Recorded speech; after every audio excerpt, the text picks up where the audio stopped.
So yeah, so I'm actually in this cabin right now, filming this review, and believe it or not, I actually did found Book of the Dead, Necronomicon Ex Mortis.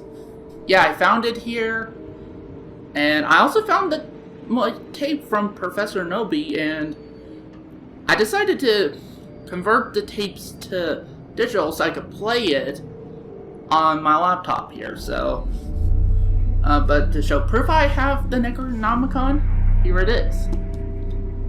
So, yeah, it has some weird... Yeah, it had weird stuff in it, so... But yeah, I could play the tape real quick for you guys, to show proof.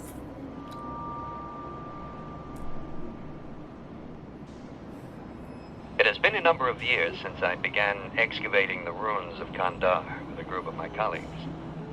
Now my wife and I have retreated to a small cabin in the solitude of these mountains.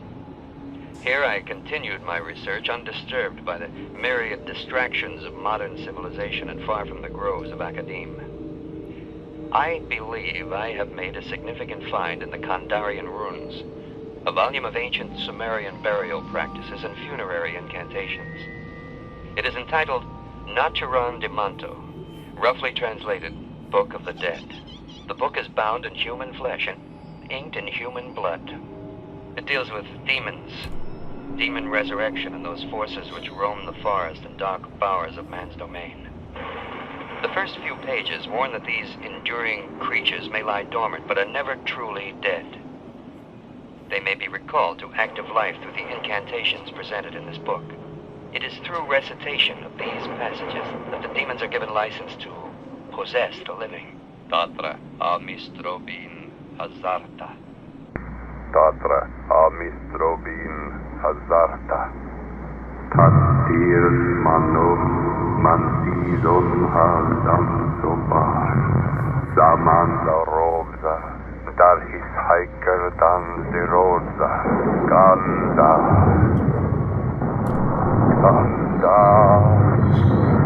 Kanda. So, there was the tapes.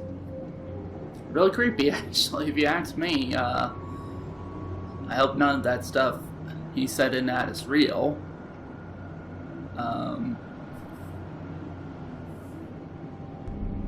What the hell was that? Hello, to play a game. Groovy. Be my victim. The old cynicism is gone.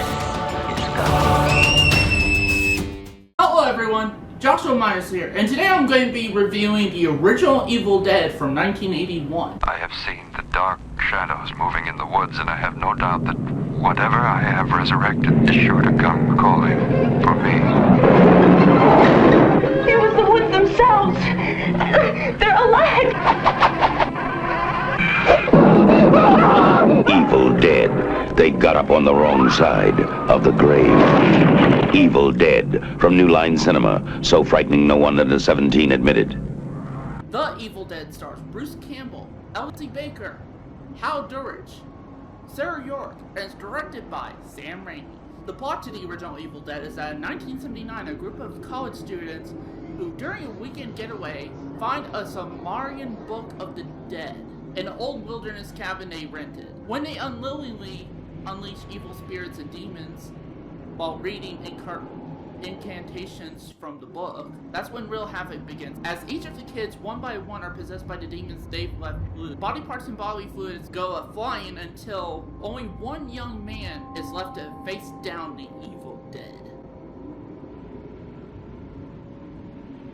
I will say, I really do like how it's paced for the most part. I think it's paced really well. There's a lot of suspense and tension throughout this movie, actually, and you don't really see what's the threat until like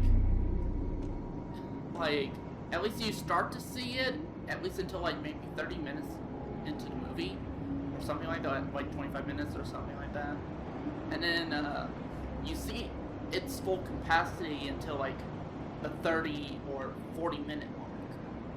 So Also, another thing I do like these characters. All of them are really likable. You do get somewhat attached to them. And you don't honestly know who's going to be the main antagonist until near the climax of the movie. Which for some people that could be a negative, and for me that could be a negative too, but because of the fact all these characters are so likable, it's not really that much of a negative for me. You know? Because honestly, I would have loved all of these to be the main character. Also, I think the film is rather creative in terms of like what they were able to do for a low budget, because this was a really low budget film. And there's some really good practical effects in here, especially for like that type of budget. Really good like stuff with like practical effects, claymation, tons of blood, and actually it's one of the few movies I actually genuinely like having a lot of blood in. Because the way they did it in this movie is just, you know, cheesy fun. Also, for the most part, the music is unsettling for the most part. It's very subtle, and it does help build up the atmosphere, tension, and of course the threat. Also, another thing I like too is speaking of the effects, is the look of these demons, which are called Deadites. Well, they're later called Deadites in the later Evil Dead movies, but they're not called that here. They look actually pretty good. Aside from one, which I'll get to in my negatives, but yeah. And who could forever forget this one kind of melody that possessed might possess people, say.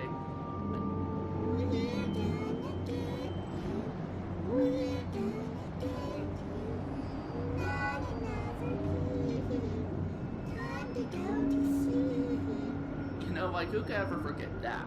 Also, another thing I liked is the look of the cabin and everything, and I thought it was a great atmosphere piece too. And the woods and everything. Very atmospheric. But honestly, I do have a few negatives with this movie, so let's just get right into it.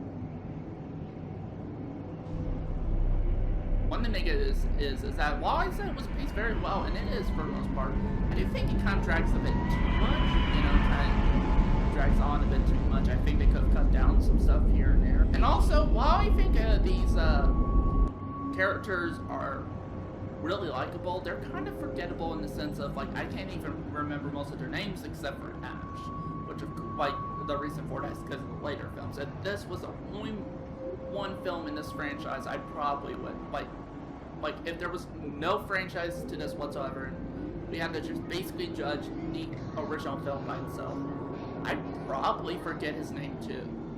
But because they did a franchise in that, and they made him, you know, like, really interesting and fun character later down the line, I cannot forget his name whatsoever. Yeah. Is that some of the makeup isn't really all that good. I mean, there's some that are really impressive, but then there's others. I forgot some of the characters' names here, but when one of the female characters gets possessed by the Deadites and that, it just looks like makeup, like some kid's mom would put on them during Halloween. Another thing I didn't really care for is, honestly, some of the camera work. Some of the camera work is really good, but then it seems that's like kind of like, why is this specific camera style and that like camera work going? Like, it's like, you know, it kind of reminds me of the show, that Simpy show, and like, seriously, I could put these two clips together and it would actually work pretty well with each other. Whatever it is, it's still down there. I don't like cellars. Let's just close it up. It's probably just some animal. An animal? An animal? That is the stupidest thing I ever heard of. Yeah. Well, I have something to say. I went to the mall today, and I bought a pair of new shoes. And they're the coolest kicks in the cave. But honestly, for me, those are my only negatives. So with that said, I'm going to give The Evil Dead a 4 out of 5 stars. This is actually a pretty good film, and while I did have some problems with it, I still rather enjoy this movie. You know, I love the Evil Dead movies. I'm a big fan of them, so is Josh. In fact, he and I did a review of Army of Darkness, which was the first time he's seen it. So all I just need to do is review Evil Dead 2 and the Evil Dead remake. And eventually the Ash vs. Evil Dead TV show. And then I'm good for the Evil Dead movie until they come out with one for, because I heard they're in development of another one called Evil Dead Rise or something like that. It's supposed to come out next year, so yeah, until I get all that stuff done, those would be it until the next Evil Dead movie. So that's it for this review. Thank you guys for watching, and one by one we will take you. what was that?